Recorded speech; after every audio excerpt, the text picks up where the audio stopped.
Ladies and gentlemen, the very word secrecy is repugnant in a free and open society, and we are, as a people, inherently and historically opposed to secret societies, to secret oaths, and to secret proceedings. For we are opposed around the world by a monolithic and ruthless conspiracy that relies primarily on covert means for expanding its sphere of influence, on infiltration instead of invasion, on subversion instead of elections, on intimidation instead of free choice. It is a system which has conscripted vast human and material resources into the building of a tightly knit, highly efficient machine that combines military, diplomatic, intelligence, economic, scientific, and political operations. Its preparations are concealed, not published. Its mistakes are buried, not headlined. Its dissenters are silenced, not praised. No expenditure is questioned, no secret is revealed. That is why the Athenian lawmaker Solon decreed it a crime for any citizen to shrink from controversy.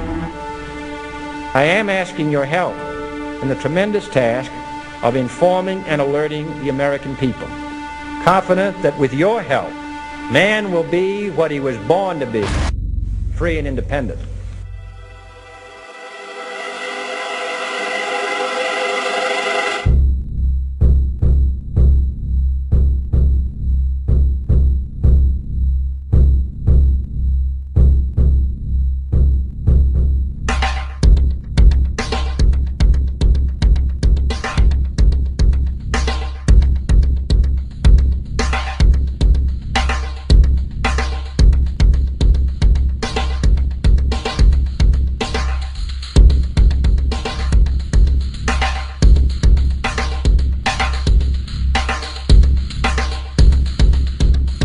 (1775), the American Revolutionary War began as the American colonies sought to detach from England and its oppressive monarchy. Though many reasons are cited for the revolution, one in particular sticks out as the prime cause: that King George III of England outlawed the interest-free, independent currency the colonies were producing and using for themselves, in turn forcing them to borrow money from the Central Bank of England at interest, immediately putting the colonies into debt. And, as Benjamin Franklin later wrote, the refusal of King George III to allow the colonies to operate an honest money system which freed the ordinary man from the clutches of the money manipulators was probably the prime cause of the revolution. In 1783, America won its independence from England. However, its battle against the central bank concept and the corrupt, greed-filled men associated with it had just begun. So what is a central bank? A central bank is an institution that produces the currency of an entire nation. Based on historical precedent, two specific powers are inherent in central banking practice: the control of interest rates and the control of the money supply, or inflation. The central bank does not simply supply a government's economy with money, it loans it to them at interest. Then, through the use of increasing and decreasing the supply of money, the central bank regulates the value of the currency being issued. It is critical to understand that the entire structure of this system can only produce one thing in the long run: debt. It doesn't take a lot of ingenuity to figure this scam out. For every single dollar produced by the central bank is loaned at interest. That means every single dollar produced is actually the dollar plus a certain percent of debt based on that dollar. And since the central bank has the monopoly over the production of the currency for the entire country, and they loan each dollar out with immediate debt attached to it, where does the money to pay for the debt come from? It can only come from the central bank again, which means the central bank has to perpetually increase its money supply to temporarily cover the outstanding debt created, which in turn, since that new money is loaned out at interest as well, creates even more debt. The end result of this system without fail is slavery, for it is impossible for the government and thus the public to ever come out of the self-generating debt. The founding fathers of this country were well aware of this.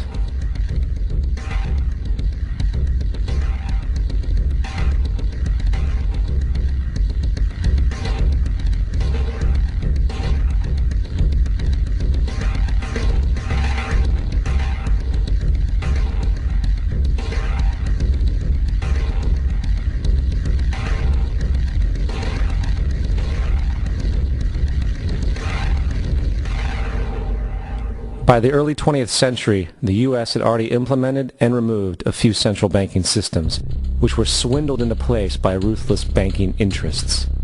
At this time, the dominant families in the banking and business world were the Rockefellers, the Morgans, the Warburgs, the Rothschilds. And in the early 1900s, they sought to push once again legislation to create another central bank.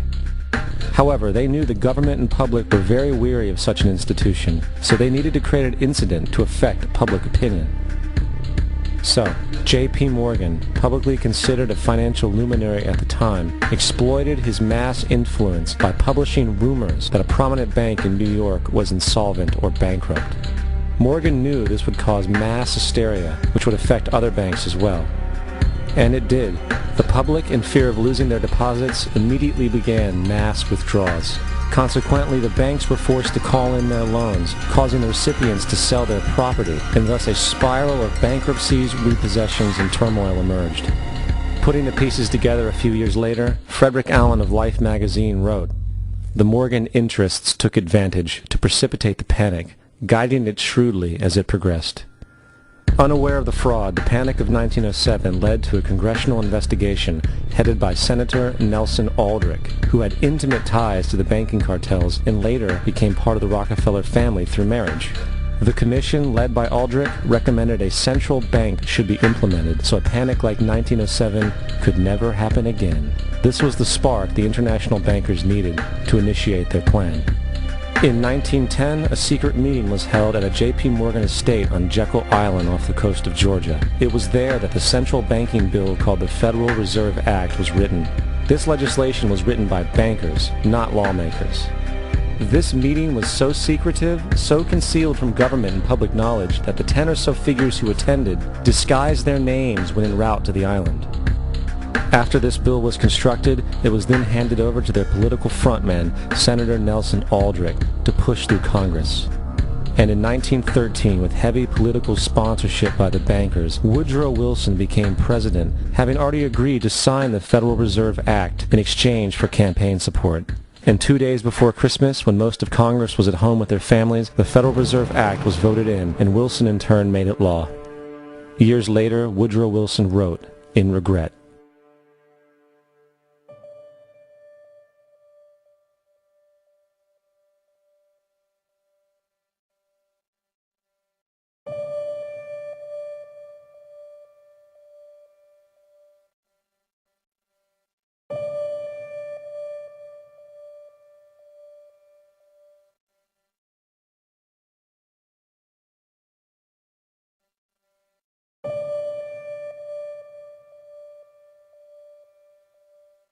Congressman Louis McFadden also expressed the truth after the passage of the bill. A world banking system was being set up here, a superstate controlled by international bankers, acting together to enslave the world for their own pleasure. The Fed has usurped the government. Now, the public was told that the Federal Reserve System was an economic stabilizer, and inflation and economic crises were a thing of the past. Well, as history has shown, nothing is further from the truth. The fact is, the international bankers now had a streamlined machine to expand their personal ambitions. It's alive! It's alive! It's alive! For example, from 1914 to 1919, the Fed increased the money supply by nearly 100%, resulting in extensive loans to small banks and the public. Then, in 1920, the Fed called in mass percentages of the outstanding money supply, thus resulting in the supporting banks having to call in huge numbers of loans, and, just like 1907, bank runs, bankruptcy, and collapse occurred. Over 5,400 competitive banks outside of the Federal Reserve System collapsed, further consolidating the monopoly of a small group of international bankers. Privy to this crime, Congressman Lindbergh stepped up and said in 1921, "Under the Federal Reserve Act, panics are scientifically created. The present panic is the first scientifically